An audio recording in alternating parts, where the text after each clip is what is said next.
नमस्कार। आज के इस एक्सप्लेनर में हम एक ऐसे विषय पर गहराई से बात करने जा रहे हैं जो सीधा हमारे और आपके भविष्य से जुड़ा है।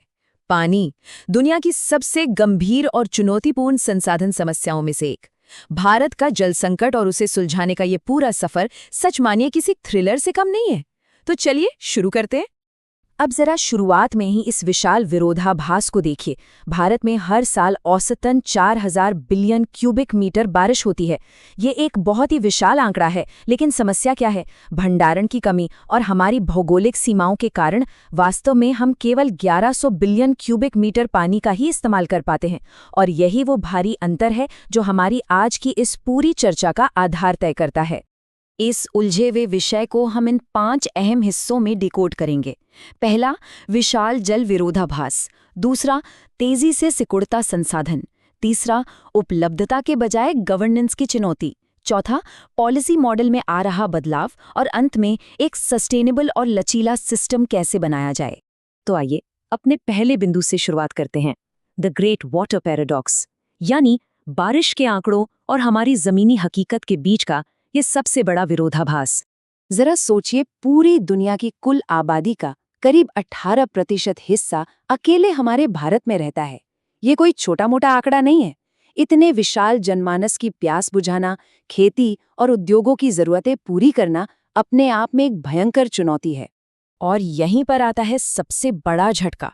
उस 18% आबादी का पेट भरने और उन्हें सस्टेन करने के लिए हमारे पास वैश्विक मीठे पानी का सिर्फ और सिर्फ 4% हिस्सा ही उपलब्ध है। जरा इस भयंकर असंतुलन की कल्पना कीजिए। यही भारत की वाटर स्टोरी का सबसे नाजुक पहलू है। और इसका सीधा मानवीय असर क्या हो रहा है? नतीजे आपके सामने हैं। आज की तारीख में भारत में लगभग 60 करोड़ लोग गंभीर से लेकर अति गंभीर जल संकट का सामना कर रहे हैं। ये सिर्फ एक नंबर नहीं है, ये एक बहुत ही कठोर सच्चाई है जिसका समाधान हमें हर हाल में खोजना ही होगा। तो अब बढ़ते हैं अपने दूसरे हिस्से की तरफ, ए श्रिंकिंग रिसोर्स, यानी एक ऐसा संसाधन जो लगातार सिकुड़ता जा रहा है। आखिर ऐतिहासिक रूप से हम यहाँ तक पहुँचे कैसे? अगर हम इतिहास के पन्ने पलटें तो आज़ादी के ठीक बाद हर भारतीय के लिए 5000 क्यूबिक मीटर से ज्यादा पानी उपलब्ध था। लेकिन आज ये आंकड़ा धड़ाम से गिरकर लगभग 1400 क्यूबिक मीटर के आसपास आ गया है। ये तेज ऐतिहासिक गिरावट सच में अलार्मिंग है और देश के कई हिस्सों को सीधे एक बड़े संकट की ओर धकेल रही है। अब ये नाटकीय गिरावट एक बहुत ही वाजिब और ज़रूरी सवाल उठाती है, जो इस पूरी समस्या को देखने का हमारा नज़रिया ही बदल देता है। क्या ये वाकई सिर्फ कम बारिश या कुदरत की कमी का नतीजा है, या फिर कहीं ये हमारे सिस्टम और प्रशासन की गवर्नेंस का संकट तो नहीं है? और यहीं से शुरू होता है हमारा तीसरा विषय, गवर्नेंस ओवर अवेलेबिलिटी, पानी की कमी से कहीं ज्यादा उसे सही तरीके से मैनेज करने की चुनौती। अगर हम समस्याओं की तह में जाएं तो कई बड़ी रुकावटें साफ नजर आती हैं। प्रशासनिक स्तर पर देखें तो अलग अलग विभागों के बीच अधिकार क्षेत्र की लड़ाई और तालमेल की कमी है। कानूनी तौर पर एक अजीब सा विरोधाभास है कि जमीन के नीचे के पानी यानी भूजल का असली मालिक आखिर है कौन। और आर्थिक मोर्चे पर कृषि क्षेत्र में कुछ ऐसी नीतियां हैं जो जाने अनजाने में पानी के बेतहाशा दोहन को बढ़ावा दे रही हैं। इन तमाम रुकावटों को समझने के बाद अब हमें उन रणनीतियों पर बात करनी चाहिए जो देश के जल भविष्य को सुरक्षित करने के लिए अपनाई जा रही हैं। आखिर भारत स्थायी और सस्टेनेबल जल प्रबंधन की दिशा में कैसे आगे बढ़ रहा है? आइए अपने चौथे बिंदु की ओर चलते हैं, शिफ्टिंग द पॉलिसी मॉडल। 1 अरब से ज्यादा की आबादी के लिए नए और आधुनिक समाधान। अच्छी खबर यह है कि अब राष्ट्रीय स्तर पर बहुत बड़े ढांचागत बदलाव हो रहे हैं। जल जीवन मिशन, अटल भूजल योजना, अमृत सरोवर 2.0 और समग्र जल प्रबंधन सूचकांक जैसी कई शानदार पहलें सामने आई हैं। ये सभी प्रोग्राम्स देश भर में एक मजबूत और क्लाइमेट रेजिलिएंट जल सुरक्षा तंत्र बनाने के लिए डिजाइन किए गए हैं। और इस स्लाइड में सबसे दिलचस्प बात छुपी है, हमारा वैचारिक बदलाव।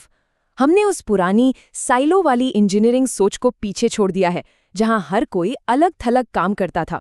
अब उसकी जगह एक इंटीग्रेटेड और कम्युनिटी के नेतृत्व वाले सर्कुलर इकोनॉमी मॉडल ने ले ली है। ये अप्रोच सच में एक गेम चेंजर है।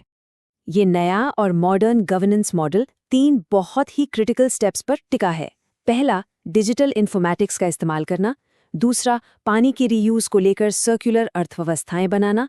और तीसरा, पार्टिसिपेटरी बजटिंग लागू करना, यानी जहां स्थानीय लोग खुद तय करें कि संसाधनों और फंड्स का इस्तेमाल कैसे हो।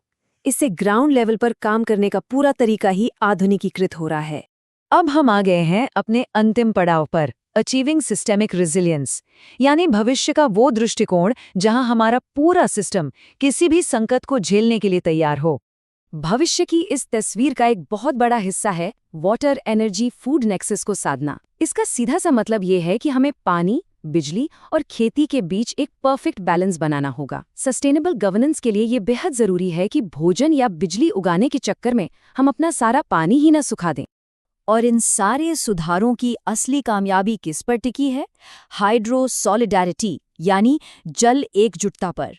अब पानी को किसी एक राज्य, विभाग या व्यक्ति की नहीं, बल्कि हम सबकी साझी जिम्मेदारी के रूप में देखा जाना चाहिए। एक ऐसा कोऑपरेटिव ढांचा जहां संसाधनों का सही और समान बंटवारा हो। तो कुल मिलाकर हमारा अल्टीमेट गोल एकदम शीशे की तरह साफ है। रियल टाइम डिजिटल डेटा और नए आधुनिक उपकरणों का इस्तेमाल करके 1 अरब से ज्यादा लोगों के लिए इस गंभीर जल तनाव को एक मजबूत और लचीले सिस्टम में बदलना है। अब इस एक्सप्लेनर के अंत में मैं एक बहुत ही गहरा सवाल आपके सोचने के लिए छोड़ना चाहूंगा। जिस तेजी से दुनिया भर का क्लाइमेट बदल रहा है, क्या ये नया रियल टाइम डेटा और हमारी ये जल एकजुटता इस गहरे विकासात्मक संकट को हमेशा के लिए खत्म कर पाएगी? सोचिएगा जरूर। ये वो सवाल है जो हमारा आने वाला कल तय करेगा। आज की इस चर्चा में हमारे साथ जुड़ने के लिए आपका बहुत बहुत शुक्रिया।